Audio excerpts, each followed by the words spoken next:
the current laws that are there are very much designed against us. If you look at around the world, at a lot of the prison constitutions, etc., they're not designed for us. And as you mentioned, there in very few cases are people going in and coming out and doing better. What we can do is continue, companies like ourselves who have successfully, published incarcerated authors, or those that are awaiting release, or those that have been released even that were incarcerated. We've successfully been able to publish 16 of those authors and want to continue with that work. But I think it's a much more of a collaborative effort. I think that we've seen that the prison system as it is currently isn't designed for us, and it doesn't actually work for our community. It's actually very much oppressed against us, and for the families of those people that are in those systems as well. It has done very little to better anything, to be honest. And when you look at it now, and you look at all the corruption, etc., and the contraband,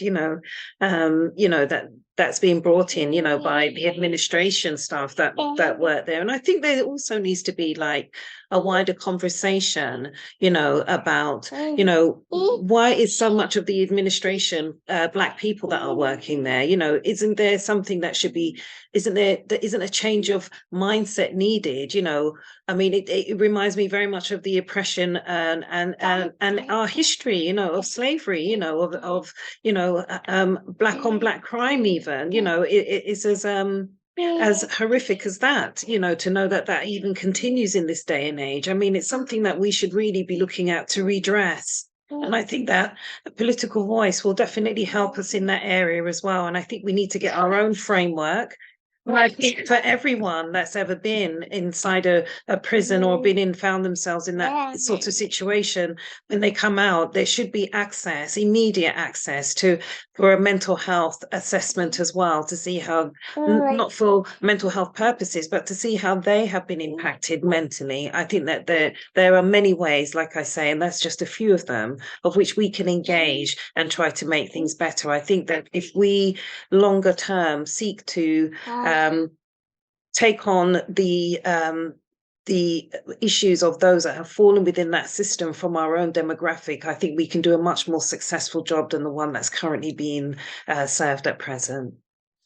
Thank you so much. And hello, brother. Hello there, little one. How are you? Yeah, welcome to join us. This is my grandson. Oh, Yeah, beautiful. his name's King, and he thought he would just join us. So he welcome. was sleeping earlier. Yeah, welcome, King. How are you, dear? Beautiful. So He's cute, doing so well. cute. He's not very well today. I see. Yeah, Yeah, welcome to join us. thank you. That is lovely. That is lovely. All right. Now, what about the reading culture? What do you say when you look at the diaspora community? Because now, book is food for mind. In that you are going to get information, and it's one of the best way that we have known that the human history have known is writing books. So, how do you look at the reading culture in the diaspora community? Is it encouraging? Is it something that because as a publisher, it is something that at least you care about, I know. So tell me, how do you see the reading culture in the diaspora community? I think that there's a lot that could be greatly improved there. I mean, I don't feel like our books get the best selection, and I don't think that we often get the best support from the Black community. Maybe it's a case of the fact that many people don't have time to read even, but I mean, there are ways that you can get around that, whether it be an audiobook, or an audio, or reading a book online, etc., is another way of reading. So I feel like, we need to change our mindset as well. There is a lot more to be gained from reading a Black book from someone that you can relate to, rather than a lot of these, say, reality shows, that we see, or celebrity books that are produced. I mean, they're not going to help our diaspora very much, and these popular books that really don't have anything inside them that can really help our diaspora. So I would suggest, more Black reading and, a lot more insight into that kind of readership. Again, Mark of Nations, and we'll definitely be able to advise and,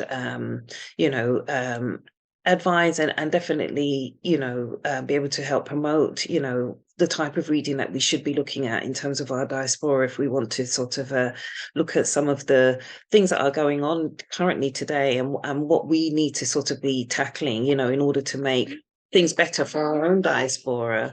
And I would say and when not doing that, I would definitely refer you to Beauty and the Beast Publishing, where you can actually tell your own stories, or you can read some of the stories that we've actually written as well.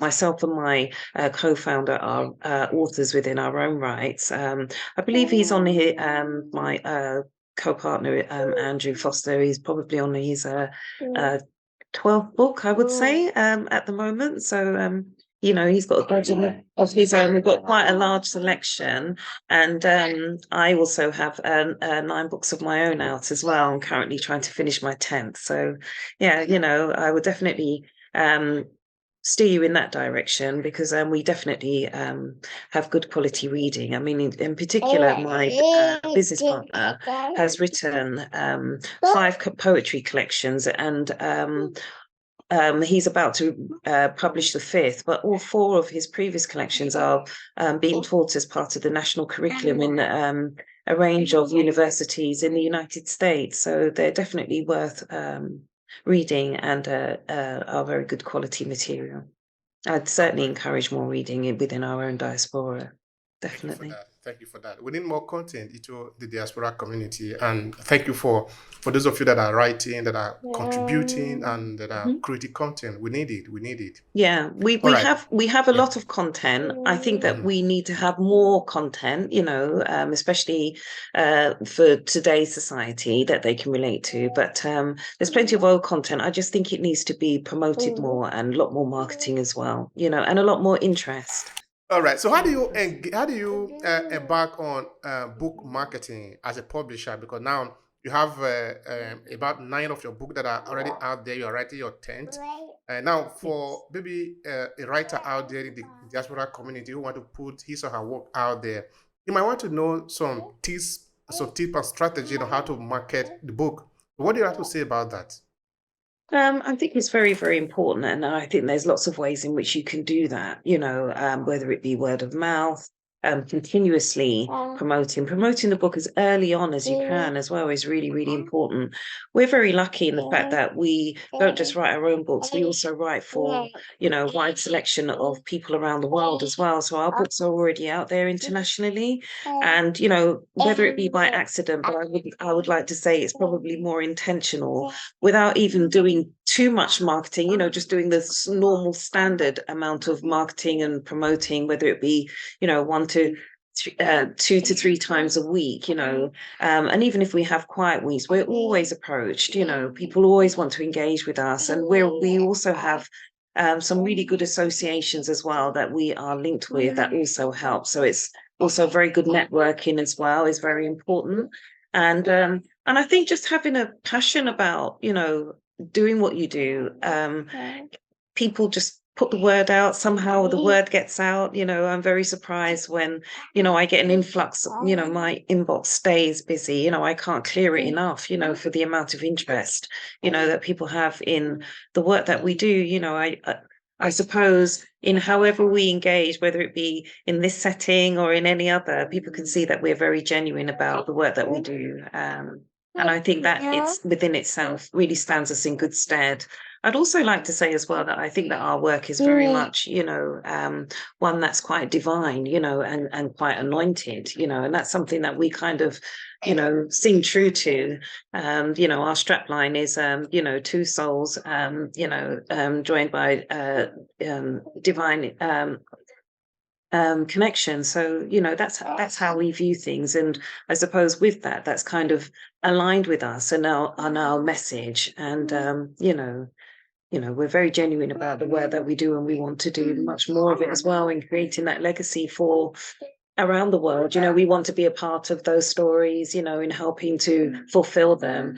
And we also, want, those authors and writers as well to be a part of our legacy as well in building better and more content, like you say, and improved readership for our demographic.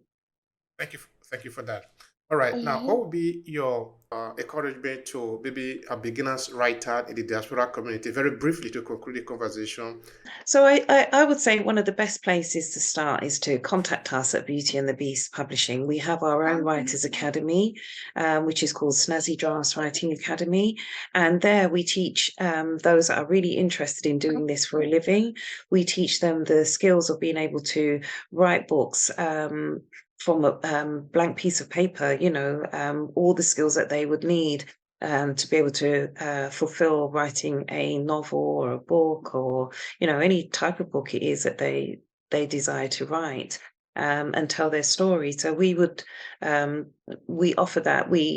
That includes 12 jot down sessions, we call them, and at the end of it you would have the finished draft, and from there we would supply you with the editing and proofreading as part of our service. And we would also create you and the author and writer. They'd be an inspiring author at that time, but we would create them into their own independent author. And we look at authorship as well and independent authoring as a business. So we would teach them those skills.